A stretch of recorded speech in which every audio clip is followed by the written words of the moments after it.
জাতীয় নির্বাচন ব্যাহত করতে কয়েকটি গোষ্ঠী ক্রিয়াশীল বলে মন্তব্য করেছেন পুলিশের আইজি বাহারুল আলম।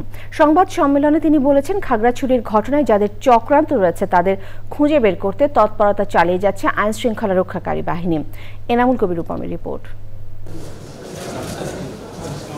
দুর্গাপূজার পাশাপাশি পুলিশের মামলা তদন্তের অগ্রগতি এবং আইন শৃঙ্খলা পরিস্থিতি নিয়ে পুলিশের আইজির সংবাদ সম্মেলন।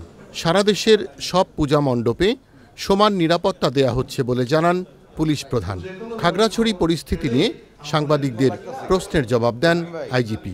একজনকে অ্যারেস্ট করা হয়েছে, মামলা নেওয়া হয়েছে, ডাক্তারি পরীক্ষা করা হয়েছে, তারপরে কেন এই জিনিসটাকে ফুলিয়ে ফাঁপিয়ে বড় করা হচ্ছে? মানে গাফিলতিটা কোথায় আমাদের?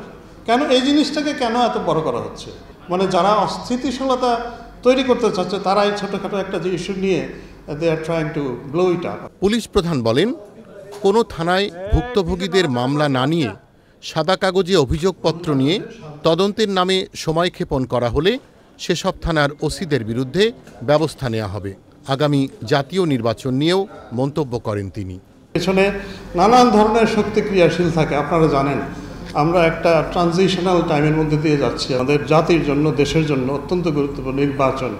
এখন এই পরিবেশটা আপনারা জানেন যে এটা ব্যাহত করার জন্য দেয়ার আর সো মেনি এলিমেন্টস যারা এগুলো কাজ করে। নানান ধরনের রিয়াকশনারি এলিমেন্টস আছে যারা সম্প্রীতি বিনষ্ট করতে চায়। আলটিমেটলি সমাজ অস্থির হলে সেই গোলটা গিয়ে হবে আলটিমেটলি যে আমাদের একটা শান্তিপূর্ণ ইলেকশন যেন ক্ষতিগ্রস্ত হয়।